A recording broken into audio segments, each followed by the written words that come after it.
all here once again para sa ating coaching day number 2. Okay? And I hope makinig tayo for today's coaching as is para maging continuous ulit yung flow natin. Kahit walang tulog, walang ligo. Sige lang, it's a tie. By the way, we are live sa ating Facebook group pa rin. Medyo lively yung mga taong andun sa Facebook group natin. Marami na tayong viewers dito sa Facebook group natin. Good morning, good morning. Now, before we start the lecture ng una nating reviewer, once again, let us welcome, our review president, Dr. Amelia Marquez, to formally start the day 2 coaching. Good morning po, ma'am.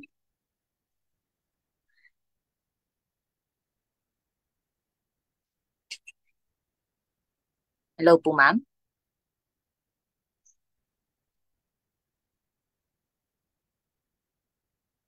In a while, guys.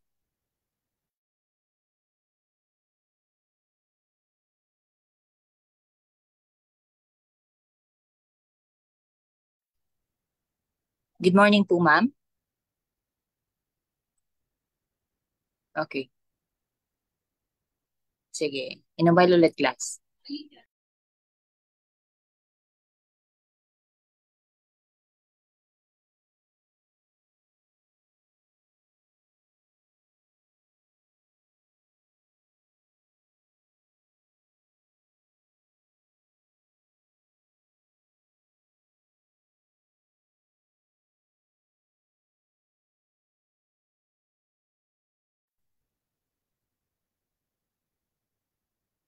Hello po, ma'am.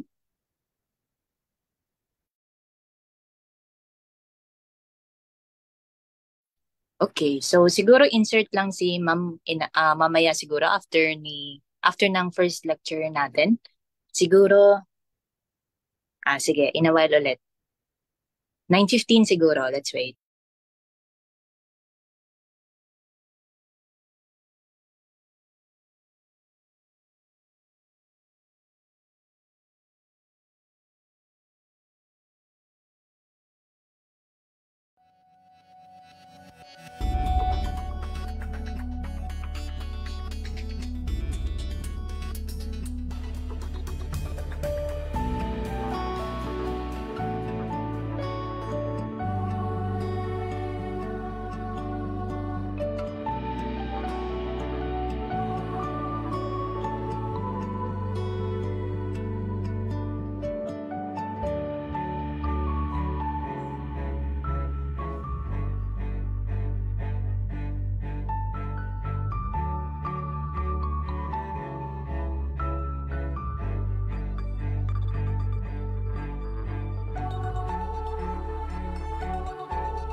Yung may sample beam. Kasi concept-wise, doable man siya, madali siya. So, kaya pwedeng ibigay ni ma'am, no? Kasi kahit hindi mo alam yung formula, pwede mo siya ma-derive through the concept of shear and moment diagram. Sige, pakita natin. So, concrete beam sample 150 by 150 by 525 mm. Under third point, flexural test fails within the middle third at a total load of 28.5 Gn. The flexural strength of the sample is blank. Then nagbibigay ng hint, no? Effective length ng sample during test for 50 mm.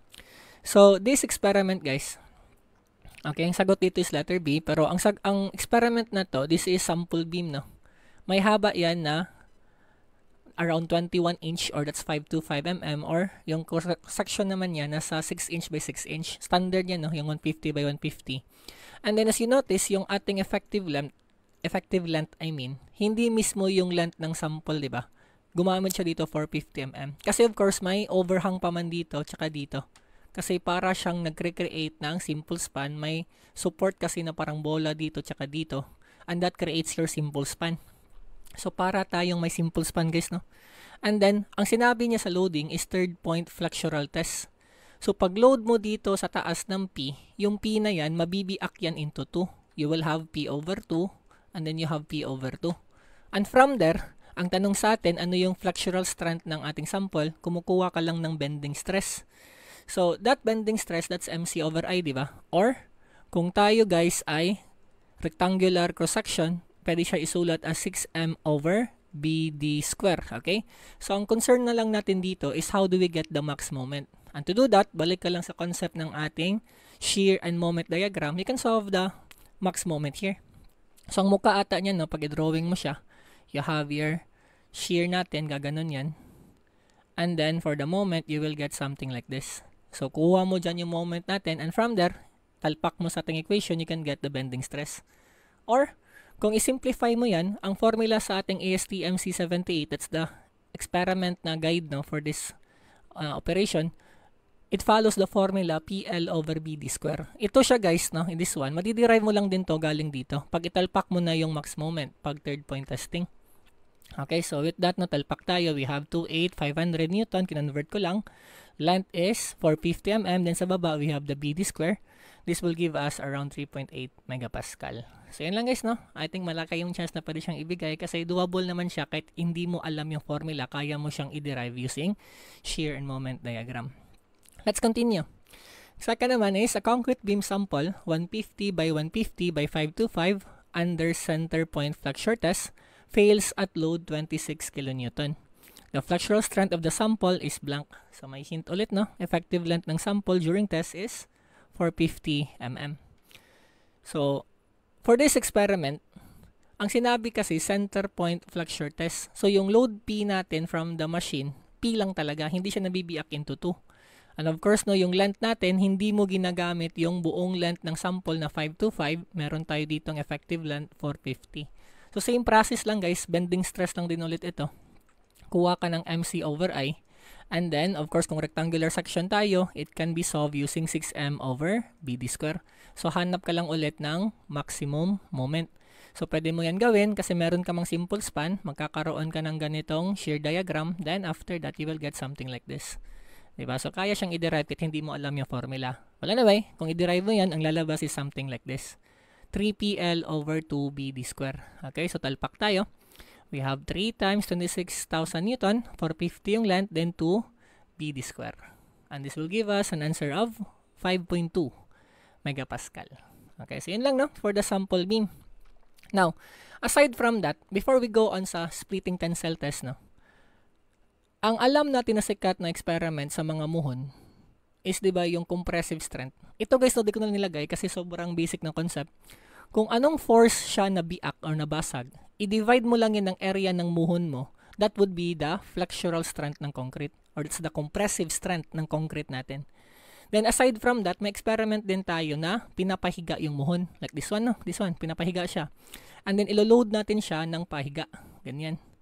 So pag load natin, that sample will crack. That's what we call the splitting tensile strength. Now, ang derivation nito medyo mabigat-bigat kasi mayroong triaxial nangyayari, no? So, pakita ko lang diretso. This one here, ito yung graph ng ating stress. So, ito yun siya, no? You have there the 2P over pi LD. So, ito yung splitting tensile strength. Okay, now, if may na-recall kayo guys na formula last time sa WSD, diba, meron tayong modulus of rupture. If you recall, that's 0.62 lambda square root of Fc prime. So this one guys, ito yung code provision or ito yung para siyang ano ba, na-obtain na formula from multiple experiment nitong splitting tensile test. So multiple splitting tensile test ginawa ng mga engineers dati, and from there nag-plot itong function na to. Ito ngayon yung formula na sa ating code provision. So technically no, this one, ito yung alternative na pag-solve ng rupture or tensile strength ng concrete instead na mag-conduct ka ng splitting tensile strength. Okay? So yun lang guys, no, for your construction material testing. Hindi ako nagparami dito kasi so far hindi pa naman lumabas. Let's move on, okay? So next topic natin, we have the concrete mix design. So yung iba master na siguro, pero yung iba hindi pa rin no, nakabisado no yung process. So tandaan lang natin guys, maraming method to. Sobrang daming method ng mix design. Okay? In fact, yung iba dito, kinakauboy lang no. Yung solution same kay Fajardo yung book niya sa estimate. So, maraming isang method sa pag-create ng design. Pero ang ginagamit natin is yung sa ACI. Yung absolute volume method. Yan yung ginagamit din ni Ma'am Praxi nung lumabas sa board. Yan din ginamit ni Dr. Dakay nung nagpalabas siya ng isang item sa board exam. So, ano ba ginagawa ng ACI na method? So, ang goal mo dito guys is makagawa ka ng 1 cubic meter of concrete. Again, to define, concrete is a mixture na ng sand, cement, water, gravel, and then the fine aggregate, di ba? Now, 1 cubic muna yung target mo ha. So meaning, yung ating volume ng cement, volume ng water, volume ng coarse aggregate, volume ng fine aggregate, then kasama pa guys ha, plus may volume pa yan ng entrap air. Kasi in reality, pag nagmasa ka, may hangin man na nasasama sa loob, di ba? May mga bubbles yan konti. So meron tayong entrained air. So yung 5, i-add mo yan, dapat mag-produce ng 1 cubic meter. Kaso pag nagsosolve tayo, ang una nating nasosolve guys is itong 4 lang. Itong 4 muna. So we have volume cement, volume water, si volume coarse aggregate, and si volume ng hangin. So once makuha mo yung 4, anong kulang para maging 1 cubic meter? Tawagin natin siya no, yung 4 na yun, tawagin ko siyang V. Ano yung kulang para maging 1 cubic meter? Yan ngayon yung idadagdag na volume, fine aggregate, para maging 1 cubic. So ganun lang yung process guys no. You obtain these 4 values, then ano yung kulang para maging 1 cubic? Yan na yung kay sand na volume. Sige no, subukan natin. Sample problem. The basic data for proportioning trial batches for normal weight concrete with an average compressive strength 35 MPa at 28 days are as follows. So may slump, water cement ratio, specific gravity ng cement, coarse aggregate, and fine aggregate. Then water net mixing, 180 kg per cubic meter. Naklaruhin ko to Maybe yung iba naguguluhan kasi naka-units tayo dito na kilogram per cubic meter. Okay? Baka, di po kita yung red po. Oy, balitan ko ng kulay na. Gawin kong yellow na lang. Ayan, yellow. Kita naman siguro yung yellow na. Sige. So, water net mixing, ang unit naka-kilogram per cubic meter. Yung iba, iniisip nila na density to. Guys, hindi density ng water, guys, nasa 1,000 kilograms. Okay? So, ito siya. Itong 180 na to. This is amount of water na kailangan sa isang cubic meter of concrete. Okay? Yan yung ibig sabihin ng 180 kilogram per cubic meter. Then, may entrap air tayo, 1% ng volume ng concrete. Then, we have the gamma concrete. So, first question, determine the total solid volume of water, cement, coarse aggregate, and entrap air if the dry weight ng coarse aggregate is 1,030 kilograms per cubic meter. Again, this one here, hindi ito siya density ha. Ang ibig sabihin ng ganito na binibigay ni ma'am is that's the amount of coarse aggregate in mass in every cubic meter of concrete. So, technically, in 1 cubic meter of concrete, may mass tayo ng coarse aggregate na 1,030 kilograms. Yan yung ibig sabihin sa given ni ma'am. Okay? Now, second question naman, determine the weight ng dry sand. Then pangatlo, for 20 cubic meter of concrete, how many bags of cement is needed? So, ayun no, may sumagot na. Ang bilis. Sige, let's check the solution. So, first question, the answer is letter A. So, paano nakuha yan? So, again, as mentioned kanina, kuha ka muna ng 4 na volume. Volume ng water, volume ng cement, volume ng coarse aggregate, then lastly, volume ng entrap air. I-add mo yung lahat. Yan yung tinatanong sa first question. Okay, so volume water. So, ang meron tayo is yung timbang ng tubig, 180 kilograms for every cubic meter of concrete. So, may mass ka, 180 kilogram. And diba yung target muna natin, mag-create muna ng 1 cubic meter. So, ito na mismo yung mass ng tubig na kailangan. So, we have 180. Kaso, what we want is volume. Diba, we know that in 1 cubic meter of water, that is equal to 1,000 kilograms. So, using that conversion, nag-divide tayo sa baba dito. This is 1,000 kilograms per cubic meter. Sa taas, we have kilograms. Pag divide niyan, you will get volume. That's your 0.18. Let's continue. Aside from that, we also need volume ng cement. Ang makukuha mo yan from the water-cement ratio. So mag-ingat ha, kasi meron kang water-cement ratio by weight, meron ka ring by volume. So tignan mo lang. For example, volume binigay ni ma'am. Water-cement ratio by volume. So pag may volume ka na ng water dito, this 1.18, pwede mo na yan gamitin diretsyo. Water, we have 0.18. And then si cement, hindi mo alam, equate mo yan sa 0.48. Pwede yun, kuha mo na volume ng cement. Pwede ganun pag by volume binigay ni ma'am. Kaso ang binigay ni ma'am sa atin sa problem is naka-weight, diba? So weight yung gagamitin natin, timbang, hindi yung volume. So that's why pag ratio natin, we have here water. This is yung weight natin. We have the 180 kilograms. Then ito yung unknown. You have 0.48. Pag solve mo dyan, kuha mo yung 375 kilograms. So once makuha mo na yung ating weight ng cement, weight pa yan ha, what we want actually is volume. So to get the volume, balik ka lang sa concept ng density. Diba density, that is mass over volume. So si volume ilipat sa left, density ilipat sa baba, and you will get something like this. Okay, you have mass over the density. So that's density 3.15, yung specific gravity times density water. Okay, to get the density of the cement. And divide mo yan, you will get the volume ng cement. So ayan, may pangalawa ka na. And after this, kuha naman tayo volume ng coarse aggregate. To get volume ng coarse aggregate, same concept, mass over density, you will get the volume. Again, no, mass over density. So ang mass natin, given yun, 1,030 kilograms sa isang cubic meter ng concrete, then divided by density ng ating coarse aggregate, we have the 2.68 then times density water. As you notice, no, ginagamit natin density water kasi again, no, naka-mass ka man. Kung naka-kilonewton yan guys, instead of density, gagamit ka ng unit weight. Diba? So anyway, divide natin yan and you will get the 0.384 cubic meter. Ayan, may pangatlo na tayo. And for the last part, for the number 1, kunin din natin yung entrapped air. Sabi ng problem, yung entrapped air natin is 1%.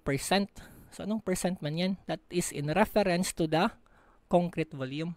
So we have here 1% of 1 cubic meter. This will give us 0.01 cubic meter. So yan guys, may apat ka na. I-add mo yung apat, volume water, volume cement, volume coarse aggregate plus hangin, you will get your 0.68. Okay, so yan guys, no? That is the answer for the first question. Let's continue. Second question naman, determine the weight of dry sand required. So na-mention ko kanina, di ba, na ano yung kulang para maging 1 cubic meter, yan yung i-fill ni sand natin. Now kanina, nakakuha tayo ng water, cement, air, and coarse aggregate, that's 0.69. So anong kulang para maging 1 cubic meter, yan yung kailangan. sorry, nawala yung boses. So yan yung kulang para maging volume ni fine aggregate. So yun lang na, sobrang bilis. You have the volume. Kaso what we want sa problem is weight. Hindi naman volume eh. So para mabalik yan, balik ka lang sa concept ng gamma. Diba? Gamma is weight over volume. If you want to get weight, that's gamma times volume. Ito yun, no? Then after that, you get gamma ng ating fine aggregate. So kuha ka ng SG niya, 2.64. Then times gamma water. So ayan, gamma ng ating material. Then times volume. You will get na the weight. So you have 8.03. Okay, so that's your second question. Let's continue. For the third question, for 20 cubic meter of concrete, how many bags of cement is needed? Each bag is 40 kilograms.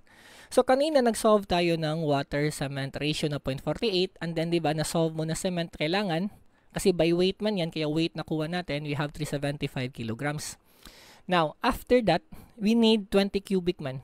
Itong 375, ito yung kailangan per 1 cubic meter of concrete. So, therefore, to get the total mass of your concrete, of your cement, we need to multiply it by 20 cubic meter. So yan guys, no, we have 7,500 kilograms kailangan for the 20 cubic meter of concrete. Then after that, isang sako 40 kilograms man. So i-divide mo yan and you will get the number of pieces. So 187.5, kaso sa choices we have there, naka-round off, we will answer 188. So yun lang guys, no?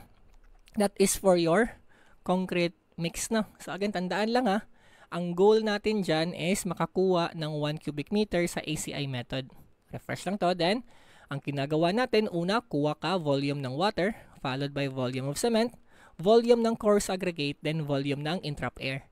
Ano yung kulang para maging 1 cubic meter? Yan yung ilalagay na volume ng fine aggregate. And that's it. That's the entire process guys ng ACI absolute volume method. Okay? Let's move on. Next part naman natin is we have the PERD CPM. So ito yung ginagamit for project management, no? When ba matatapos yung project? And I'm gonna discuss last time sa ating review, yung online ba nung nag-Holy Week. Yung PERD at CPM, magkaibang method yan, no? CPM, normally, naka-activity on nodes. PERT naman, naka-activity on arrow. What's the difference?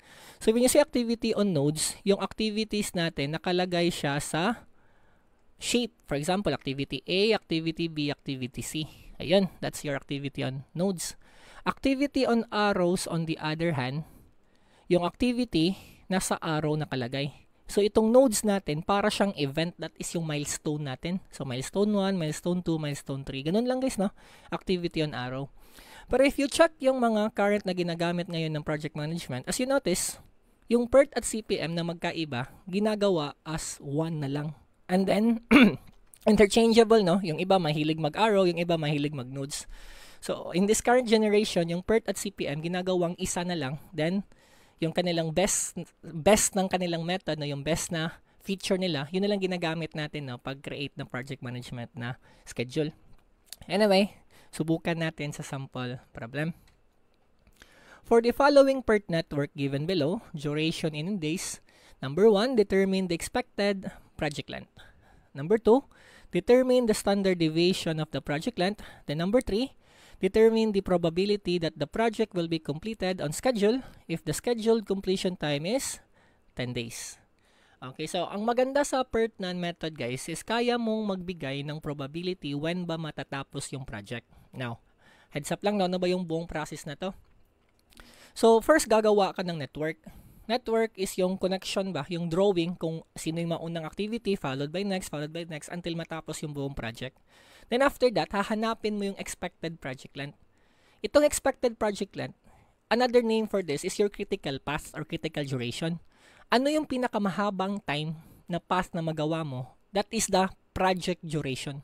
Okay, that's your expected project length. So balik tayo sa probability. When you say the word expected, di ba? Expectation yan. Expectation, that is yung most likely mangyayari na event. Okay, yun yung most likely mangyayari na scenario. So when you say expected project length, that is the expected or most likely na duration ng project. We're not saying na siya talaga mangyayari, pero siya yung mas malaking chance na mangyari na ganun yung project duration. Now, since hindi man siya 100% chance na siya talaga lalabas, kaya pwede ka magkaroon dito ng probability. Yan yung hinahagip ng PERT network. So bakit ba importante yung probability na yan? Kasi di ba minsan yung client natin, medyo atat ba? For example, dapat mo siyang tapusin yung project 12 months or let's say 10 months, okay? Then yung may-ari lalapit sa'yo, engineer, di ba pwede tapusin natin 3 months? O, di ba? Ang labo naman nun. So, paano may prove sa kanya? So, pwede mo pakitaan ng probability calculation. No, sir, probability tayo. Tignan natin yung chance na matapos yan in 3 months. So, medyo malabo, no? So, later on, guys, pag i-check mo yung data dito, pag yung project time, mas early sa project length, expected project length or the critical path, maliit talaga yung probability mangyari. And then, pag yung ating time naman is mas mataas kaysa sa expected project length or sa critical path, ang probability mangyari yan is mas mataas. Kaya if you look around sa city ninyo, mas malaking chance na delay yung project kaysa ahead yung project. Kasi that's based on probability. Okay? Anyway, subukan natin. First question, determine the expected project length. So, unang gawin natin is, balikan natin paano ba kumuha ng expected time. As you notice, pag PERT network, Tatlo yung time natin. We have optimistic time, most likely time, and pessimistic time. So bakit tatlo? Kasi guys, no, meron tayong probability na effect, di ba? Kasi sa isang activity, pwedeng mangyari na madali mo siyang matapos or yung sakto lang or medyo malas-malas yung araw mo, matagal siyang matapos. So you have tatlong time duration per activity. Kaso guys, ang kailangan natin sa network is only isa. So that's why we need to calculate the expected time. So ito yung formula natin para siyang prismoidal. So we have si A plus 4M plus B over 6. This is technically weighted average, di ba? So we have 1 na weight, 4 na weight, then 1 na weight divided by 6 total weight. So isolve mo yun, isa-isa no, per activity, and you will get something like this. Ito yung expected activity time. And once makuha yung duration per activity, gawa ka na ngayon ng network. So ito yung network na dinrawing ko na diretsyo kasi I think marunong na kayo mag-create ng network. So yung project natin naka-activity on arrow, 'di ba? So yung activity nakapatong sa arrow, so we have the nodes 0, 1, 1, 2, 2, 3 and 3, 4. Then after this, yung activities natin, we have activity A, B, C, D, E, and F. Ayun, dinrawing ko na para mabilis. Then after this, gawa ka ng paths. Ilista mo lahat ng possible paths. Then kunin mo yung kanyang duration. Sige, let's start. Tignan natin si activity 0, 1, 1, 2, 2, 3, and 3, 4. Ito yun, no? 0, 1, 2, 3, 4. Ang duration niya, that's 5 plus 3 plus 2 plus 4. That will give us 14 days. Okay? Ang next na path na magawa natin is pwede yung 0, 3, then 3, 4. Diba? So that's activity C, then activity F. Duration for that is 6 plus 4. We have 10 days. Then yung last na path magagawa natin, we have 0, 2, then 2, 3, then 3, 4. Giving us a duration of 7 plus 2 plus 4. We have 13 days. So as we can see, sa ating guys, no, sa ating data, mas mataas yung 0, 1, 2, 3 na path. So ang isasagot for number 1, we have the 14 days. Kasi again, expected project length, siya yung pinakamahaba na duration. I think logical yan guys, no? For example, isagot mo 13 days. Hindi mo pwede isagot yung 13 days kasi hindi pa tapos yung mga activities within 0, 1, 2, 3, 4. So hindi mo to pwedeng sabihin na siya yung expected time. So by logic, yung pinakamahaba yung project length natin or the critical path or what we call also the expected project length. So yun guys, that's the first question. We have 14 days. Next question tayo. Dito guys, no, maraming nagkamali kahit yung mga elite natin sa determine the standard deviation ng project length. Now, medyo misleading kasi ito. Hindi siya misleading. Medyo nakakagulo kasi standard deviation of project length. Okay? Now, sa ating module, may nakalagay na ganito, di ba? This is your standard deviation pag per network or per na method. Galing to sa beta distribution. We have B minus A over 6. B is the pessimistic time. A is your optimistic time. Okay, now, ang ginawa ng iba, dineretso nila kuha standard deviation ng mga activities. Diretso sila no 8 minus 2 over 6. Then next naman 15 minus 3 over 2 ay over 6. So on and so forth. Then after that, kinuha nila yung project length na path. Inad nila lahat ng standard deviation. Yun yung sinagot nila. Now guys, hindi ganun guys ha. Kasi pag kumukuha ka ng standard deviation of the project length, hindi ka magsosolve ng standard deviation ng per activity. Ang ginagawa natin guys is variance. Dumadaan tayo sa variance ng per activity. Kaya kuha ka muna ng B square ay B minus A over 6 square ng per activity within the project length. So isolve natin yan. Ito yun siya guys, no? As you notice, hindi ko na kinuha yung B at si C. What's the reason? Kasi if you go back kanina, okay? If you go back kanina, yung project length natin, yung critical path is 0, 1, 1, 2, 2, 3, and 3, 4. Nandyan yung project length natin. So, siya lang yung kailangan mo ng variance. So, once makuha mo na yung variance within the project length, i-add mo muna yan lahat. Diba? So, we have the 0, 1, 2, 3, 4 na project path, critical path. Then, i-add mo lahat ng ating variance dyan. May 4 ka na. And once makuha mo na yung project variance, dyan ka na mag-square root para makuha yung standard deviation. So mag-ingat ha, maraming nagkakamali dito. Hindi ka dumidiretso standard deviation per activity, kundi sa variance tayo dumadaan. Kaya ang sagot natin dito, we have problem number 2, letter B. Ayun guys, I hope clear tayo na sa misconception. Hindi tayo sa activity na diretso standard deviation, kundi variance muna per activity, then add lahat, saka mag-square root to get standard project deviation. Let's continue. Number 3 tayo. Determine the probability that the project will be completed on schedule if the scheduled completion time is 10 days. Now, kanina, di ba, yung ating expected project time is 14 days. Yung sa number 1 ba? Kanina, this one. Here, okay? So, this expected project length, ito again ha, your critical path. Again, expectation. Now, for number 3, ang tanong sa atin, ano yung probability na matatapos yung project ng 10 days? 10 days is ahead, di ba, ng 14 days. So, by expectation, matatapos yung project 14 days. Gustong malaman ng may-ari, ano ba probability if tapusin mo siya ng 10 days? Ayun na. So, pag ganun, proceed ka na ngayon sa pagkuha ng ating, kasi lista ko muna yung data pala. Critical path, 0, 1, 2, 3, 4. Then, 14 days yung critical path or the expected time. Ito gawin natin. Baan muna tayo sa pagkuha ng z-score. Now, bakit z-score? Kasi, after nyo makuha yung data na ganito, yung expected time, so para siyang expectation or average, then meron kang standard deviation. Technically, you can get z-score. Diba? So, I think na-imagine na natin saan ito papunta.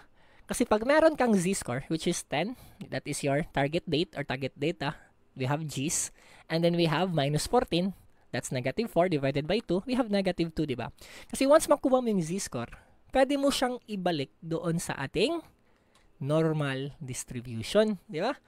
Kasi pag may z-score ka, you can get the area ng ating normal distribution, then you can get probability. So, yan yung method ni PERT, no? Okay, so klaruhin ko lang. As you notice kanina, we have mentioned beta distribution, di ba? Yung beta distribution, guys, that is a skewed type of distribution. Hindi siya normal. Kasi itong beta distribution, ginagamit lang to get the data ng ating expected time. Yung ganito tayo kanina. Okay? Galing to actually sa beta distribution. Kasama yung pagkuha ng standard deviation niya na B minus A over 6. So, once magawa mo na tong dalawa, after makuha yung data, babalik ka lang ulit guys no, sa ating normal distribution. Okay? So ito yun siya. Then hanapin mo yung negative 2. Ito yung 0. Ito yung positive z-score. Ito yung negative z-score.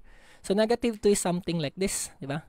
So kung ano man yung area nito, that is the probability na matapos yung project ng 10 days. Okay, now, paano kumuha ng probability? So of course na by concept, area lang yan ng graph, diba? Kaso mahirap mag-area niyan, mahaba masyado. So instead of doing that, calculate na lang, di ba? Punta tayo sa mode 3, you press AC. Then you go sa shift 1 pag Casio or apps pag kanan. Then ipalabas natin yung distribution. Then once makuha yung distribution, palabas mo yung P. So again, kunting refresh lang din. Di ba yung distribution, tatlo yan. May P, may R, may Q. P is pa-left, area ng ating graph, no? Left side ng z-score. R naman is pa-right. And then Q naman is pa-center. Ayan. So, gusto natin guys, pa-left lang, no? Kasi yung area na 10 days siya matapos or less, di ba? Kasi kung matapos siya in earlier sa 10 days, mas okay yun, di ba? So, 10 days, 9 days, 8 days, so on and so forth. Kunin mo lahat ng z-score dyan. That is nasa left side ng ating z-score na negative 2. So, after that, palabas ka ng P, negative 2. And this will give us an answer of around 2.275%. So, ganun lang guys, no, yung process ng ating PERT probability. So, ba't ko yan diniscuss yung calculation? Well, so far pa naman guys, ang nabigay ni Dr. Takay is terms. Terms sa PERT. Pero guys, kung babasahin mo yung terms niya, kung marunong ka lang mag-solve nito, kaya mo siyang sagutan. Kasi yung terms niya, o yung objective niya, technically, para siyang diniscribe niya lang yung process, paano ba tayo mag-solve. Kaya no, naglagay ako ng example dito, paano ba tayo mag-solve ng PERT probability. Sige na, let's continue. So aside from the calculation, pag-usapan naman natin yung objectives. Okay na, objectives tayo. So I think na-notice nyo sa password, di ba? May mga problem si Sir D. Sir D tawag natin. No? Sir D na may mga statements tayo. Then meron kang question dyan kung sino ba yung totoo. Di ba? Si 1 lang ba, si 2, or silang lahat. Ganun. So, I think mas mabigat siya no pag ganyan. Kasi, for example lang, alam mo tong dalawa, yung isa hindi. May chance ka pwede magkamali, di ba? Kaya, mas maganda na alam natin yung topic. Okay? Topic, ano sagot? Of course, wala, no? Walang statement 1, 2, 3 lang yan. Okay? So, of course, sige, subukan natin yung mga mga pwedeng ilagay niya dito per item. Okay? Okay, wait lang. Anong 2.275? Okay, my bad. Di ko na. Yung choices pala nito guys, no? Sa number 3. Wait lang, no? I-atras natin. Okay. Itong choice na to, namali ako ng copy guys. Sa previous na previous na situation. So, sorry, my bad. Okay, don't worry na, gawa-gawa lang naman yung choices dyan. Okay, remove this sa utak ninyo. Okay, wala yan. Ang sagot natin dito, no, yung importante yung concept lang naman. So, we have there 2.275. Okay, so yan guys, no. Again, wala sa choices. Okay, malitong na-copy kong choices. Okay, ayan. Let's continue. Okay, so ngayon pag-usapan natin yung ating mga objective under the PERT. Let's start, no? True or false lang muna, okay? Kasi of course, ang pag-identify sa problem na ganito, di ba, is titignan mo lang if tama ba to or mali, tama ba or mali. Then after that, tignan mo yung choices, ano ba yung ating sagot, okay? Let's start. In a PERT network diagram, using activity on arrow, each activity is represented by a circle called a node. Ito muna guys, no? Let's try to answer para malively konti yung discussion. Ano sagot niyo? True or false? Sa PERT network, using activity on arrow, each activity is represented by a circle called a node. Is it true or false? Okay, so i-check natin na. So the answer here is false. Okay, of course guys, ito nakwento ko to kanina. Activity on arrow kasi, ang activity nasa arrow mismo, wala sa node. Kasi pag nasa node, that's activity on nodes, di ba? Let's continue. Okay, next question tayo. The term event is used to refer to nodes in a PERT network using activity on arrow. So, di ba? Sa isang activity on arrow, yung activity nandito sa arrow mismo. So, anong tawag daw sa nodes natin? Is it event? Okay, true or false? Okay, yes na. The answer here is true. Okay? So yes, ang tawag dyan sa node ng isang PERT network or activity on arrow, that is your event. Yes, that's true. Let's continue. A dummy activity is required in a correct network representation of the following activity list. Okay? A dummy activity is required in a correct network representation of the following activity list. Ano man tong dummy activity? Is it true or false? Diba? So the answer here is true. Yes na. Okay? So, ito guys, so example lang to wala siyang part sa problem natin. Example lang to sa isang module ko dati. So, for example, tignan natin yung activity 10. Okay, gawin kong black na kasi medyo light yung yellow. Gawin kong black. Ayan. Look at activity 10. Activity 10 is nandito. And ang prerequisite niya, predecessor niya, is activity 8 and 5. So, ito yun, no? 8 and 5. As you can see, sa network natin, 5 and 10 connected na. Okay na yun. Kaso si 8 natin, nasa baba siya, no? Then, ang direction niya papunta dito. Walang connection yung 8 tsaka si 10. Kaso guys, yung 10 natin, prerequisite niya or predecessor niya yung 5 at 8. Kaya dapat mo siyang i-connect dito, this one. And this is what we call the dummy activity. And that is true, no? Yan yung hassle guys pag nag-activity on arrow. As you notice, pag engineering na kayo this month, diba? So, pag check nyo sa mga project schedule, ang sikat na ginagamit talaga is activity on nodes.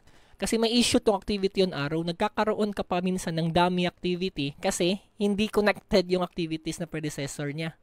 Anyway, that is your answer. We have true. Okay? Sige, let's continue. The early finish time for an activity depends on the early finish time for the project. Ito, true or false? Again, the early finish time for an activity depends on the early finish for the project. Is it true or false? Okay na, so the answer here is true. Okay, so bakit true ito? So, sige na, example tayo para mas ma-imagine. Ayan, okay, let's go back sa example kanina. Na ang pinag-uusapan natin guys is early finish time ng isang activity. For example, tingin tayo kay activity I. Example lang activity I. Early finish time, no? Nga pala yung setup natin. Yung nandito sa upper left is the activity. Yung nasa baba, lower left is the duration. Upper right is the early finish, late finish. Then sa gitna, early start, late start. Okay? Now, let's look at muna activity I. Example lang. Okay? So, early finish time for an activity depends on the early finish time for the project. So, ang early finish time is, early finish, let's say, ito yun. Diba? For activity I. This one. So, early finish 13. Siya ba daw nakadepende sa early finish ng project? When you say early finish ng project, okay? False to, no? Sorry, false. So, ang early finish ng project, ito yun, no? Early finish, yan yung pinaka last na activity, ano yung kanyang early finish time. Yan yung early finish ng buong project. Okay? Kasi of course, siya yung pinaka-last activity, eh. Okay? Siya yung pinaka-last na activity, therefore, siya yung magdidictate when ba pinaka-early matapos yung project. You have there 20. Okay? Then, ang tanong guys, yung 20 na to, may kinalaman ba yan sa value na 13 dito sa activity I? Okay? Ang early finish ba ng project, may kinalaman ba siya sa early finish ng isang activity? Well, the answer is no. Okay? So, the answer is no guys, no? Kasi, saan ba yun? Okay, the answer is no kasi pag tayo nag-create ng early start, early finish, nagkakaroon tayo ng forward pass. Okay? Forward pass. May say forward pass, galing tayo sa start, punta tayo sa end. So, di ba for example, tignan nyo to. Activity A, duration is 4. Nag-start ka time 0. 0 plus 4, you have 4. After that, yung 4, ipasa mo yan as early start ng next activities, di ba? You have 4, 4, 4. Then, gawin mo ulit, 4 plus 3, duration, you have 7 early finish. 4 plus 1, you have 5. 4 plus 2, you have 6. So on and so forth. So, the point there is, forward pass ginagawa natin from start to end. Okay, that's why here, the answer here is false. Okay, bakit false? Again ha, walang kinalaman yung ating early finish time sa ating, walang kinalaman yung early finish time ng project sa early finish time ng isang activity. Okay, so let's continue. Next naman tayo. The latest finish time for an activity depends on the early finish time for the project. Sige guys, ito naman. Ano kaya sagot nyo dito?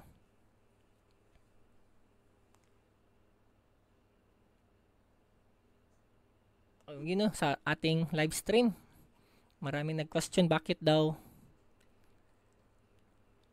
Okay, wait lang. Late ko nabasa yung live stream, no? Kanina, maraming nagtanong bakit daw false yung sagot. Ito guys, true to. I mean, but hindi daw true yung sagot kanina. Kanina. Okay? Ayun na nga guys, na-explain ko kanina, no? Yeah, this is false, no? Kasi, again, forward pass kasi ginagawa natin. Walang kinalaman itong nasa dulo sa value dito sa harap. Okay? So, yun na, no? That is false. Okay? Ito pa tayo sa next question. Yes, sakto tayo dyan. The answer there is true. Okay? So, yung late finish natin ng activity depends sa early finish ng project. So, ano yan? Late finish. For example, balik tayo activity I. Late finish, ito yung nasa baba, diba? Nasa lower right. Let's say yung 13. Now, yung 13 ba natin, maapektuhan ba siya ng early finish ng project? So, ang early finish ng project, ito yun, diba? Yung 20 ulit nasa taas.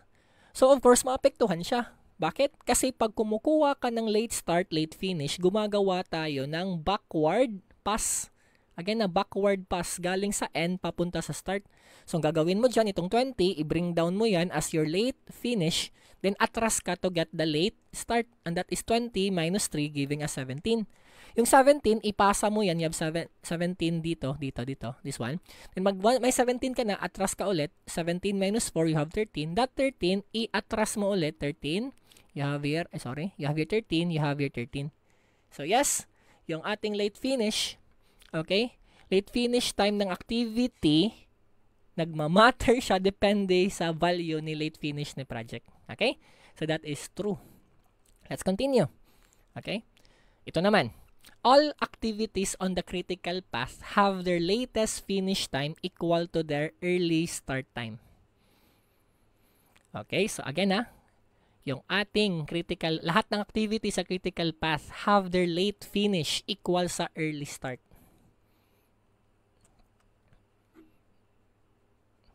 Uy, mag-ingat kayo. So again, yung critical path activities ba, yung late finish ba nila, equal ba daw sa early start? Okay, so the answer here is false. False, guys. But true. Okay, so again, ano yung critical path? Critical path is yung path na meron kang zero slack. Okay, what is slack? Slack is the difference ng early start and late start. For example, okay? Check natin yung activity H para ma-imagine natin. Activity H, meron kang early start 7. Pwede mo siyang simulan, pinaka-earliest na pwede mo siyang simulan on the 7th day. Pero pwede mo rin siyang simulan pag tinatamad ka. Pwede mo siyang simulan on the 12th day, di ba? So meron kang late start. So meaning, meron kang slack na around 5 days. Okay? Kasi hindi siya critical. Pwede kang mag-chill-chill saglit sa activity na yun kasi hindi siya critical. Pero pag critical ka, for example, itong naka-shade ng yellow, activity A, B, G, I, K, and M, or pwede sa baba, no, dalawa yung critical path. As you notice, early start natin, okay, early start, and the late start and late start, parehas sila kasi wala siyang slack. Sila dapat yung parehas, or pwede rin, early finish and late finish. So pag ganun, okay, this answer here is false kasi hindi naman niya sinabi na early start at late start, or hindi niya sinabi early finish, late finish. Ang sinabi niya, late finish at early start. Ang sinabi niya is late finish siya, this one, at saka early start. Okay, or this one at this one. Hindi yun equal. Okay, so the answer here is false. Okay, let's continue. Next item tayo. A strategic analysis of a PERT network concentrates on the location of resources to reduce the time on the critical path. Okay, ano yung sagot? Strategic analysis of a PERT network concentrates on the allocation of resources to reduce the time on the critical path. So yes, the answer here is false. Okay, false to guys ha. Dalawang method sa pag-reduce ng project duration. We have strategic analysis, we also have tactical approach. Sa tactical approach, dito, we devote more resources. For example, yung isang activity, gusto mong matapos yung pagkabilya or pag-rebar ng building. O dagdag ka maraming tao para tapusin siya ng mas mabilis. That is tactical approach. Strategic analysis kasi is, ang binabago lang natin is order ng activity. For example, instead na unahin mo to, ito naman unahin mo. Ganon yung strategic analysis. Nirarumble, sinashuffle mo yung order of activities. Kaya the answer here is false. Kasi yung dinidescribe nito, yung describing na part dito, hindi yan si strategic analysis. That is your tactical approach. Let's continue. The probability of completing project by time t is equal to the probability of completing the critical path by time t.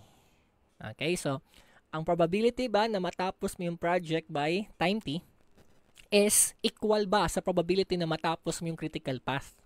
Well, the answer here is false, di ba? Bakit false? Kasi guys, remember na lang, yung critical path natin, ito yung ating expected time. Again na, expected time. So, kung expectation siya, meaning, may chance siya matapos 50% chance. Kaya nga, di ba yung expectation, pag kumuha ka ng normal distribution, the z-score is 0. Ito yung nandito, no? May chance siya na 50% chance matapos yan. Okay? So, ito, ang time t mo, pwede yan kahit saan, hindi yan equal sa ating critical path, di ba? So, the answer here is false. Let's continue. The standard deviation of an activity time is estimated as b minus a over 6, where b is the pessimistic and a is the optimistic time. Ano to? True or false? Okay, so the answer here is, yes, that's correct. The answer here is true. Okay? So again, no, yung pag-solve ng standard deviation ng activity time, klaruhin ko.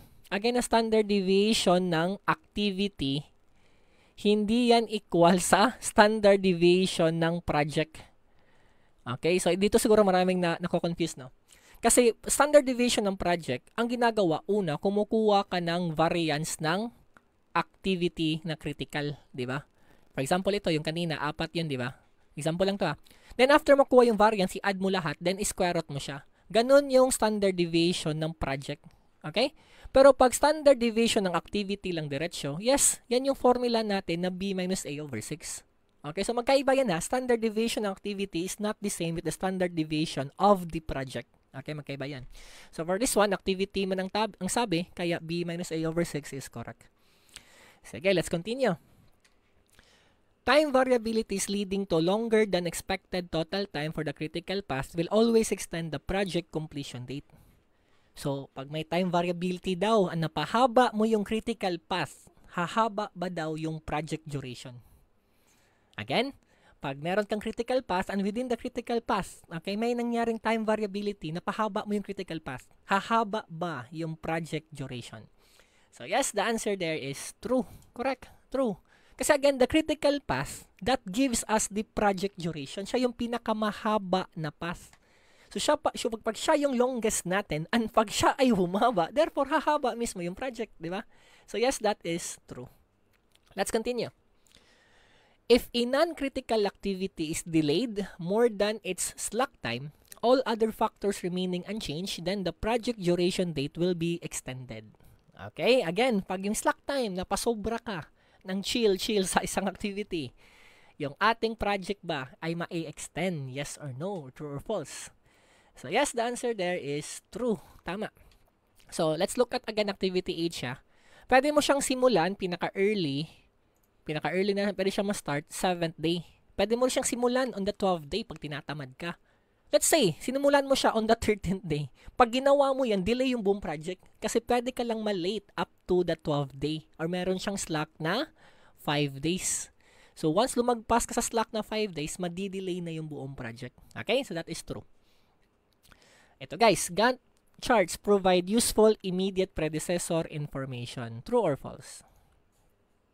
Again, Gantt charts provide useful immediate predecessor information. So, mayroon bang predecessor na data yung Gantt chart? That's the question na. So, I think dito, marami mako-confuse dito. Kasi guys, tayo, younger generation, nasanay tayo na yung Gantt chart natin, aesthetic, di ba? Aesthetic. Marami siyang data ba? Rich siya ng data. Pero, ang totoong Gantt chart, guys, ang pangit. Yan yung totoong Gantt chart, no? The original Gantt chart is only bar graph. Ililista yung activities na nakalista yan, then iba-bar graph lang yan kung anong duration niya and when siya yan nag-start. Wala siyang predecessor. When say predecessor, sino ba yung activity mauuna sa kanya? Ganon yun. So yes, no? Sa atin kasi sa bagong generation, di ba yung Gantt chart natin, ang aesthetic tignan kasi ito siya, nakakonect dito, ganyan, di ba? Ito naman, nakakonect ganyan, di ba? Sa bagong Gantt chart. Pero sa original na Gantt chart, yes, the answer there is false. Wala yung predecessor. Anyway, so, so yeah, pwede mo yung mali lahat ngayon dito para ubos na malas mo para pagdating sa board, swerte na. Okay? Sige, so that is your true or false. Ngayon, sa multiple choices tayo. Of all the paths through the network, password, no? The critical path is letter A, maximum expected time. B, minimum expected time. C, maximum actual time. D, minimum actual time. So, yes, no? The answer there is letter A. Yes, no? Maximum expected time, guys, yung ating critical path. I think na-mention naman to kanina. Siya yung longest, diba? So, dalawa lang papipilian mo. Yung maximum tsaka maximum dito. Kaso, hindi siya actual time. Kasi guys, nagpa-project schedule pa tayo. Wala pa tayong actual nangyari, diba? Kaya expected time siya. Expectation, diba? Let's continue. The early start time for an activity leaving node C is letter A, the maximum ng early finish for all activities entering the node. Letter B equals sa early finish for the same activity minus the expected activity time. Letter C depends on all the paths leading from start through node C, and D, all of the above. Again, ang question is, the early start ng isang activity leaving node C is letter A, max finish time ng early finish time ng activities entering the node. Letter B equals sa early finish time for the same activity minus its expected activity time. Letter C depends on all the paths leading from start to node C. Letter D, all of the above. So, ayun, no? So, yes. The correct answer here, guys, is D. D, guys, sa all of the above. Isa-isahin natin to. Ang pinag-uusapan, early start. Early start is this one. Okay? Nasa upper left no ng ating node. O ito yung node natin. Ito yung activity. Ito yung early start no. This one. Okay? So, early start, sabi dyan, letter A, is maximum ng early finish ng lahat ng activities pumapasok sa node. That's correct, di ba? Kasi, for example, tignan nyo guys. Okay? Wag na lang si activity C para hindi magulo. Okay? Tignan nyo si activity I. Ito, this one, activity I. Di ba, yung kanyang early start na 9, yan yung pinakamalaki sa yan yung pinakamalaking early finish na pumasok sa kanya. Ang pumasok sa I is yung G, 9, C, 5, E, 9. So, pinakamalaki, that's your 9. Kaya this is correct, di ba? Letter A is correct. Letter B tayo. Equal sa early finish time for the same activity minus its expected activity time. So, sabi niya, yung early start daw natin is equal sa early finish minus expected activity time. Technically, din yung duration ng activity, di ba? Kung isipin mo, sakto to. Kasi di ba, for example, tignan mo si activity A. Paano ka kumuha ng early finish? To get early finish, that is early start plus duration equal to early finish, di ba? So again, early start na lang para mas klaro. Erase ko muna to. So pagkuha natin ng early start, idagdag mo dyan yung duration, equal yan sa early finish. Sakto to, di ba? Technically, this one, ito yung nasa taas, di ba? Tinanspose lang. Yung duration nilipat sa left, naging plus. Yan yung sinasabi ng second choice. That's correct. Okay, see activity. Letter B. Letter C tayo. Depends on all the paths leading from the start through node C. So, pag gusto mo ng early start, of course, yung data ng early start, nanggagaling yan sa simula talaga. Kasi forward pass man ginagawa pag early data ginagamit natin. Di ba? Okay, so yes, that is correct. Okay. So, that is letter D, no? Tama lahat. Let's continue. The late finish time for an activity entering node H is letter A, equal sa max late start ng activity leaving node H. Letter B, depends on the late finish for the project. Letter C, equal sa late start minus activity time for the same activity. Letter D, none of the above. Yun, ano sagot natin dito? Okay, again, late finish for an activity entering node H. Okay, is letter A equals sa max late start ng activity leaving node H. Letter B depends on the late finish ng project. Letter C equals sa late start minus the activity time for the same activity. Letter D, none of the above. Ayun, iba-iba sagot natin, no? I-check natin. Okay, the answer here is letter B. Okay, no sir, ba't B? Isa-isahin natin, guys, no? Ito yung sinasabi ko kanina. Medyo, kung hindi ka marunong mag-solve ng PERT, medyo masakit sa utak, no? Ano ba pinagsasabi nito? Pero pag marunong ka mag-solve, ito lahat, guys, dinidescribe niya lang yung ano ba yung process. Pakita natin. Late finish pinag-uusapan, ito yon, nasa lower right, late finish. Ang sabi ng letter A, late finish daw is equal sa maximum na late start time for all activities leaving the node. O, for example, wag na lang si H para hindi magulo. Tignan natin sino maraming exit dyan? Si F na lang. Tignan mo si F. Okay? Wait lang, si F ba maganda? Sino mas maraming exit dyan? Oh, yeah. Okay, so, tignan natin itong si D na lang, si D. Okay? Tignan mo si activity D para mas may visualize natin. Now, ang sinabi niya, late finish daw is equal sa maximum late start ng lahat ng activities lumalabas sa kanya. So, wag si H si D na lang tignan natin para mas may imagine. So, si D may lumabas sa kanya na activity E, then may activity F. Now, ang pinag-uusapan natin, late finish. 6 yung value, di ba? Now, paglabas dyan, ang next activity, we have E and F. Tignan mo late start niya. May 6 ka, may 7 ka.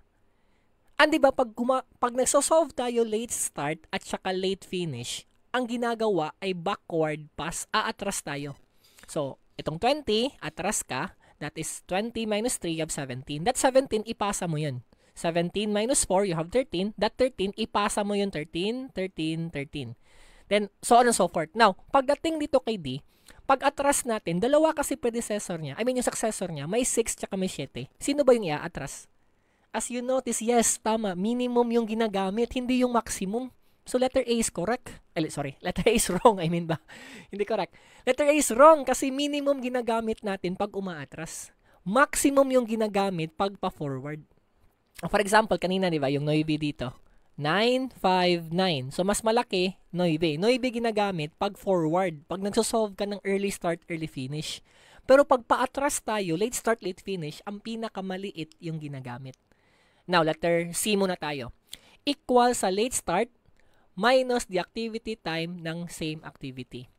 Again, ang pinag-usapan natin late finish, ito daw ay equal sa late start minus duration. Or that is the activity time. Tama ba to? If gusto mong kumuha ng late finish, is it your start minus duration? Di ba hindi? Kasi pag gusto mo ng late finish, for example, tingin ka kay L, ang late finish 17, ang duration piso, ang late start 16. Di ba dapat late start plus duration equal to 17? Dapat this is plus. Kaya mali din yung letter C.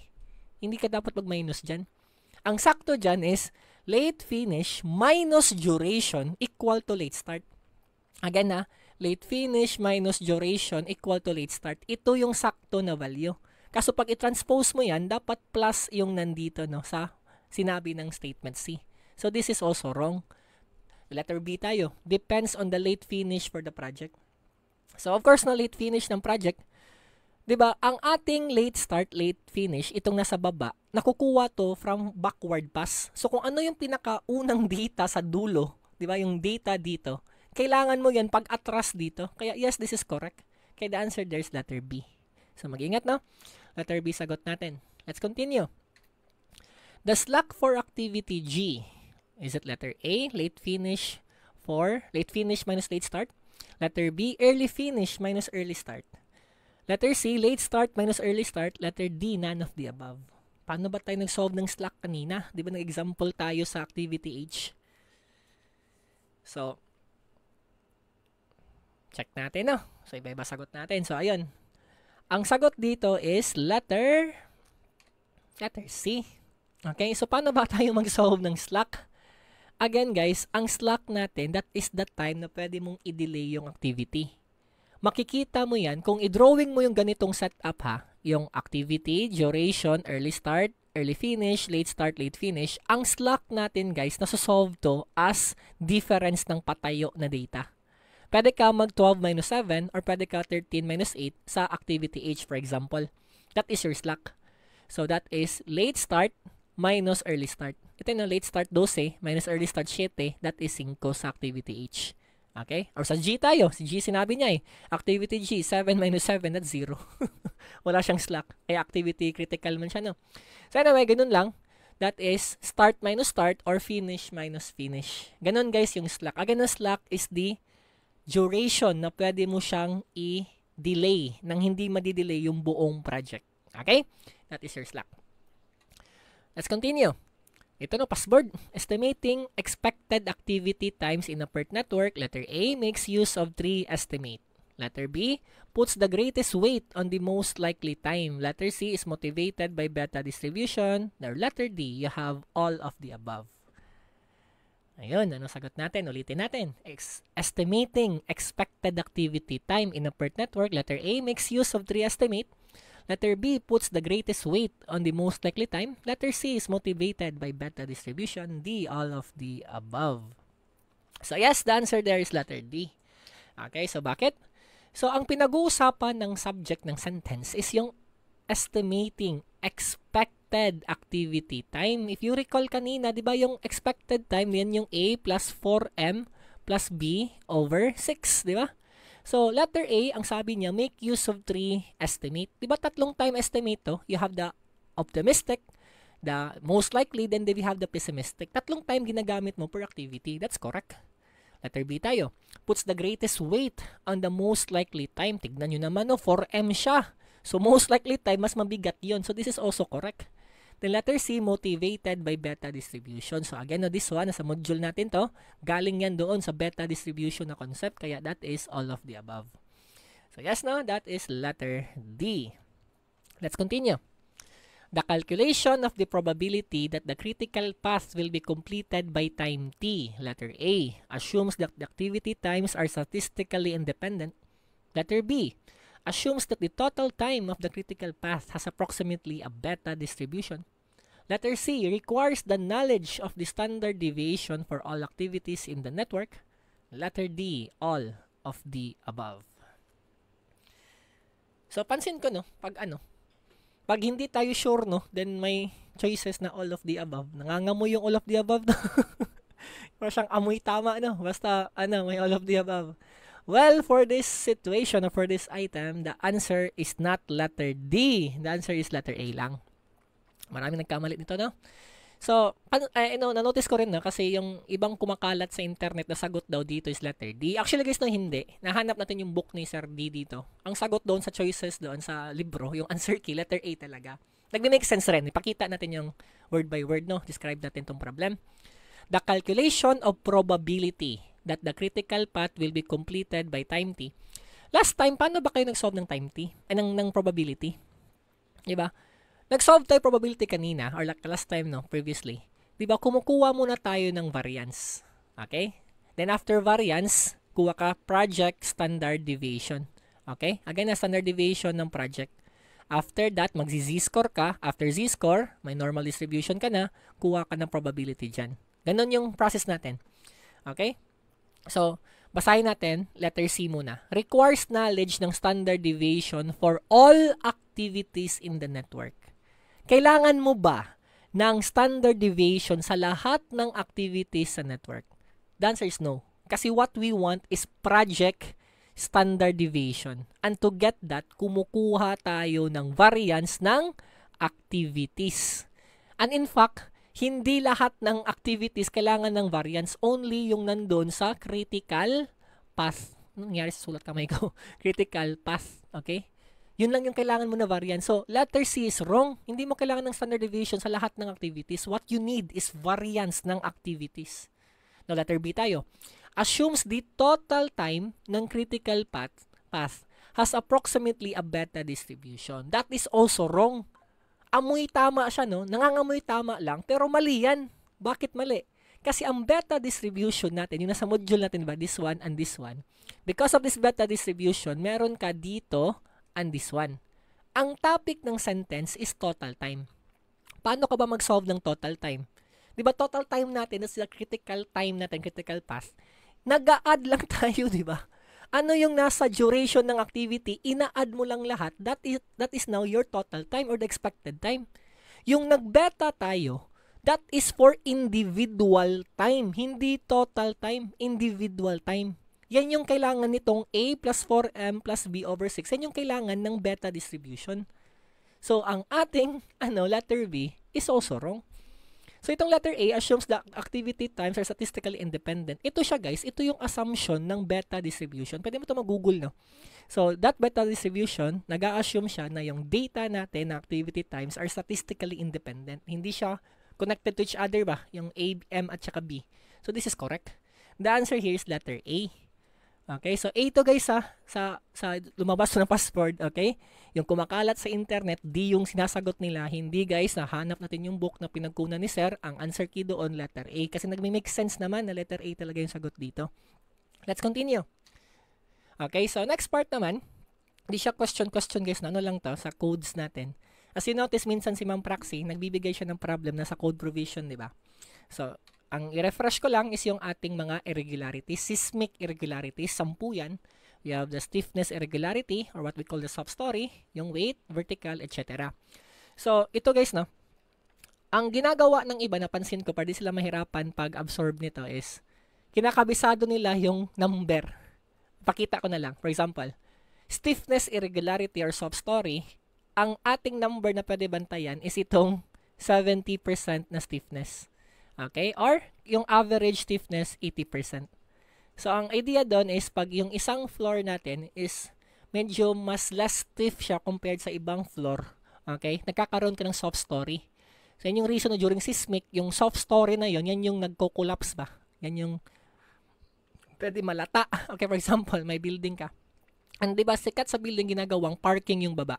So, pag parking yung baba, open space to. Sa taas, may mga rooms ka, etc. So, mas stiff yung upper floor kaysa sa lower floor. During seismic, ito siya, nababali yan kasi less stiff man siya. And because of this, ito, nako-collapse, di ba? Ganon yung soft story. So, yan guys, now we have the type 1. Let's continue. Okay, next naman, we have there, type 2. We have the weight or the mass irregularity. Okay, so, ang ito naman ng weight irregularity guys, ang babantayan mo na keyword dito is yung effective mass, mayroong 150% na difference na. So, yun, may drawing pa tayo sa baba para mas ma-imagine pa natin. Okay? Let's continue. Okay, aside from this, we also have type 3, vertical geometric irregularity. Ang pwede mong bantayan dito is more than 130% sa adjacent story.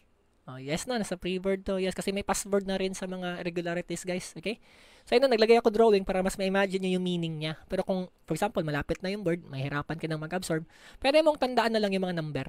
Okay? So, vertical, 130%. Itong weight natin, 150%. Sub-story, 70% pag floor, 80% pag average.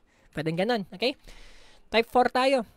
So, type 4, wala siyang number, pero ang kanyang description is, yung in-plane offset natin is mas malaki kaysa sa length ng element. So, pag words lang basahin mo, nakakahilo, kaya naglagay tayo ng drawing. For example, rich kid ka. Then gusto ng rich kid, di ba, may swimming pool yung kanilang building. So, let's say, gawa siya swimming pool dito. Na ayaw niya man mainitan, kaya ang ginawa niya, nag-extend siya ng isang floor pa sa taas, you have something like this. Ayun. So, pag ang extension natin dito, yung pag-offset natin, mas malaki yung HO na yan kumpara sa ating element dito na HE, nagkakaroon ka ng type 4 irregularity. Okay? Let's continue. Type 5. Discontinuity in capacity or the weak story irregularity. Ito na 80% din siya, pero ang pinag-uusapan is strength. Iba siya sa type 1 ha. Type 1 kasi kanina, yung 80%, that is the average stiffness. Ito naman, yung strength mismo, yung lakas. Okay, so you have here type 5. Let's continue. Horizontal irregularity naman. So, type 1, this is the torsional, no? Ang key number dito is 1.2 times the average ng story drift.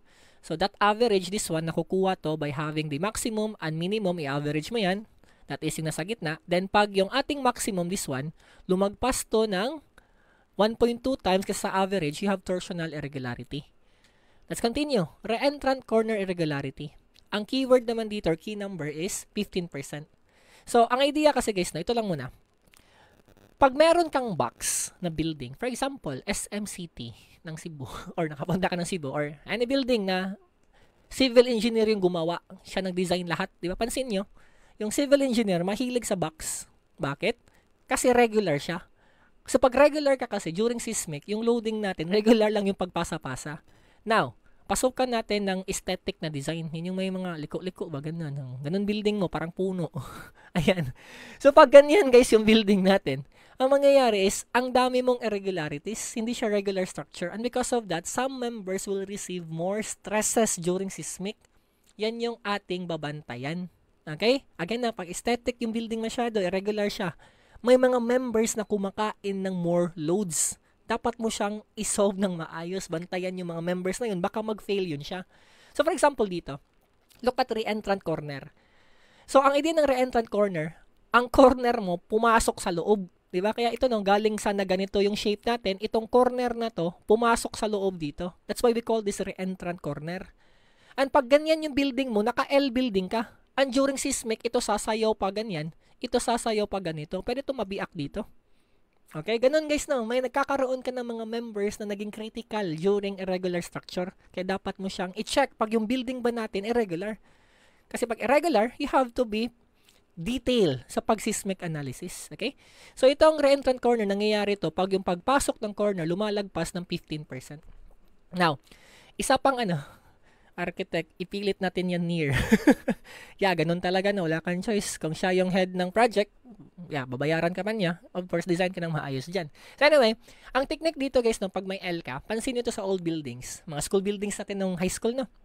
Ginagawa, pinuputol to dito.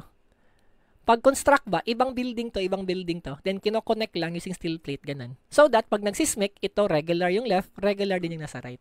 Okay, safe siya during seismic. Anyway, pwede mo siyang i-design as combine na lang, pero i-design mo ng maayos dito, at saka i-design mo ang maayos dito, at saka dito. Yan yung pipitik no, during seismic. Okay, anyway, type 3 tayo. So, ang key number naman dito is 50%. So, diaphragm discontinuity. Ano tong diaphragm? Hindi mo yan tiyan, no? Hindi yan sa katawan ng tao. Diaphragm, guys, that is parang slab, pero kumakain ng lateral loads. I-drawing ko muna yung slab. Kasi ito yung slab natin. Diba yung slab, normally, slab yung tawag pag kumakarga lang siya ng gravity loads. Yung bigat natin, nakapatong sa slab, slab yun. Yes. Pero the moment na magdi-design ka ng slab na kumakain ng lateral loads during seismic, kakain siya ng load ganun, ina-assume mong kakain siya ng load, diaphragm ang tawag dyan. Okay? Now, pag yung diaphragm natin may butas like this one, no, yung cutout mas malaki sa 50%, you have type 3 irregularity. Or, kung yung ating diaphragm naman na stiffness lagpas ng 50% sa next na floor, another type 3 na irregularity. Okay? Let's continue. Type 4 tayo. So, discontinuities in lateral force paths such as out of plane offset of the vertical elements. So, out of plane, offset, no? Out of plane meaning, lumabas ka dito, no? Ito yun siya, no? Yung force path ba? So, hindi siya nagtuloy. Supposedly, tuloy sana yan straight downward. Kaso, in-offset mo to, this one dito, in-offset mo siya dito. You have now type 4 irregularity. Okay? Then type 5, non-parallel system irregularity. Halata siya guys, no? Kasi hindi ka parallel na sides. For example, box ka. Di ba yung box parallel to? Parallel din to. O ayun, wala kang type 5 irregularity. For the moment na meron kang ganito at saka ito, silang dalawa hindi parallel, kaya you have type 5 non-parallel. Anyway guys, ito lang naman is mga terms lang na objective na lumabas na so far sa board. Minsan inuulit-ulit ni ma'am, no? So, pa-read na lang, okay? Padaanan in case umulit sa inyo. Let's continue. So, last part here, we have the NECP Chapter 3 Soil. Code lang din, no? Kasi may time din na si Sir Estaniero, nagbigay siya ng password na nasa code provision natin. Nasa Chapter 3 ng NECP, guys, no? Lupa-lupa yan, earthbender yan si Sir. Nandyan, okay? So, pinili ko na lang yung mga items na feel ko na pwedeng lumabas sa exam ninyo. Okay, so, cuts tayo. Unless otherwise recommended in approved geotechnical engineering report or geotech report or engineering report, CATS shall conform to the provision of this section.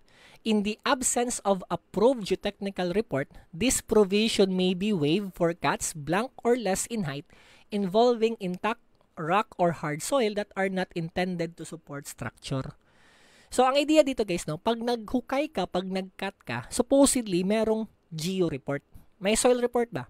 Now, pag konti lang yung height na hinukay natin, ang OA naman, pag magpapareport ka ba dyan ng geotech report, di ba? Ang hassle naman, pagawa ka pa ng soil test. So, ano yung height na yun or less na pwede kang maghukay na hindi na kailangan ng geo report or soil report? That's the question, okay? So, the answer here is 3 meters, guys. Okay? So, yes na, 3 meters yan, guys. Nasa code yan. Pwede mong tignan sa NECP. Okay? Letter B. Let's continue. The slope of cut surface shall be, guys, yung code pala ha, nilagay ko sa taas, pwede mo tong hanapin, para pwede mo i-double check, okay? So, nasa taas, no, 302.2, okay, ayan. Let's continue. The slope of the cut surfaces shall be no steeper than is safe for intended use and shall be no steeper than blank unit vertical and blank unit horizontal unless a geo report stating that the site has been investigated. So, pag wala kang report din, ano yung pwedeng slope ng ating cut? For example, yung lupa, yung bundok natin. Gusto mo siyang putulin ganyan kasi gusto mong magawa ng cut and fill para makagawa ka ng road dito. Ayan, pwede ka mag-cut dito. Anong slope ng cut na yan? So, yes, that is letter A. Password to, no? 50% or that's 1:2. Password na yan. Let's continue. Before commencing excavation, the person making or causing excavation to be made shall notify in writing the owners of the adjoining building not less than blank days before excavation is to be made and that the adjoining building shall be protected. Ilang araw mo sabihan yung kapitbahay mo na maghuhukay ka. Hindi pwede guys sana. Suddenly, maghukay ka lang dyan to bahay ng kapitbahay mo. Ito yung kanyang bahay, ganyan. Lupa mo yung kabila, gusto mo magawa ng high-rise building, naghukay ka lang bigla dyan, na-shock na lang siya, no? Sa ilang araw, okay? Before ka maghukay na i-notify mo siya. So, the answer here is 10 days, guys. Nasa code din, no? 302.3.2. 10 days before ka maghukay, notify mo kapitbahay mo. Okay. Gar, hukay lang ako, Gar. Ayos. Let's continue. So, excavations or open cuts in excess of blank in depth shall have adequately designed shoring or support to protect against collapse. So, ano yung height? Okay? Anong height na sobra dyan or that value na kailangan mo nang suportaan yung hukay? For example, nito yung ating hukay, ganyan. Pag malalim to masyado, kailangan mo na lagyan yan ng support. Diba, ganyan? Parang strut ba, ganun? Para hindi siya mag-collapse. So, the answer here is letter B. 1.5 lang. Nasa code ulit, no? Pwede nyo tignan doon, 302.3.2. 302.3.3. So, letter B yun, 1.5. Nasa code natin. Let's continue. Unless otherwise recommended in the approved geotechnical engineering report, fields shall conform to the provision ng section. In absence of approved geotechnical report, these provisions may be waived for minor fields not intended to support structure. So, pag ikaw naman pala guys, pag nagtambak ka ng lupa, kailangan yan supposedly ng geo or soil report ulit. Now, pag magtambak ka lang ng medyo maliit yung height, ang OA naman pag gagawa ka pa ng soil report, di ba? Kaya sabi ng code, pag maliit lang yung height natin, hindi mo na kailangan ng report. Pero, asan dyan? Ano yung limitation? So, the answer here is letter B. Yes, ito yung 2 meters. Yung kanina pa kayo 2 meters. No? Ito yon yung sa fill yun. Okay? So, yes, 2 meters na fill or less. Okay? Hindi mo na kailangan ng soil report. Let's continue. Fill slopes shall not be constructed on natural slopes steeper than blank vertical, blank horizontal. Okay? For example, mayroon tayong lupa dito. And then gusto mong maglagay ng fill ganyan. So, ano yung slope dito ng natural ground na, no? Fill slopes shall not be constructed on natural slopes steeper than blank vertical, blank horizontal. Ito guys, provided na wala kang report. Okay? So, ano dapat, no?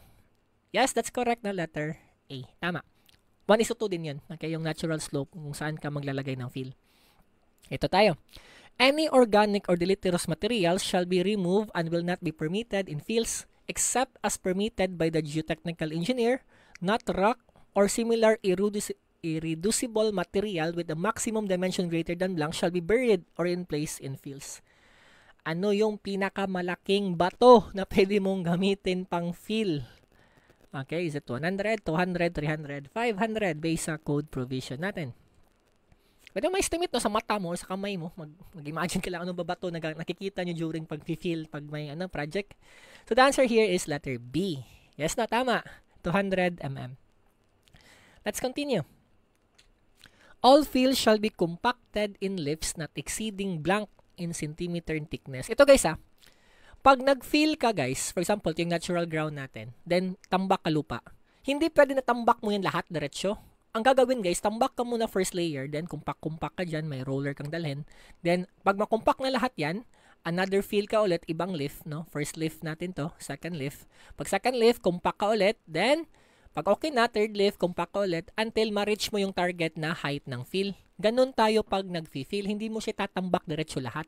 So yes, the answer there is letter B. Correct. Okay? So, all fill shall be compacted in lifts not exceeding 20 cm. So, every 20 cm ka magtambak. Compact, then tambak ulit, then compact ulit. Ganun yan. Let's continue. All fill shall be compacted to a minimum of blank % maximum density as determined by ASTM 1557. Now, guys, ito yung compaction % na to, general to na data na sinasabi ng NSCP Chapter 3. Kasi, pagdating sa pavement design, iba naman yung ginagamit na maximum density. Depende kasi yan sa layer. Is it subgrade? Is it So, sub-base ba yan? Base course ba yan? Depende. Okay? So, sa atin dito, pinag-uusapan lang, yung chapter 3 lang na NSCP.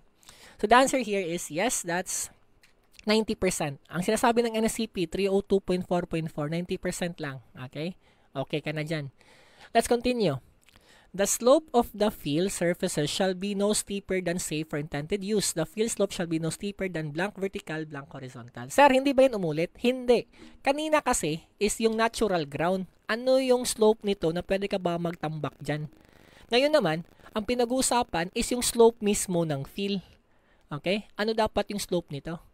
So yes, ang limitation din yan is also 1:2. That's correct na letter A. And that's it guys, no? That ends my presentation today. So, yun lang yung aking mga prediction, no? Balik ko kay Ma'am Belle yung floor.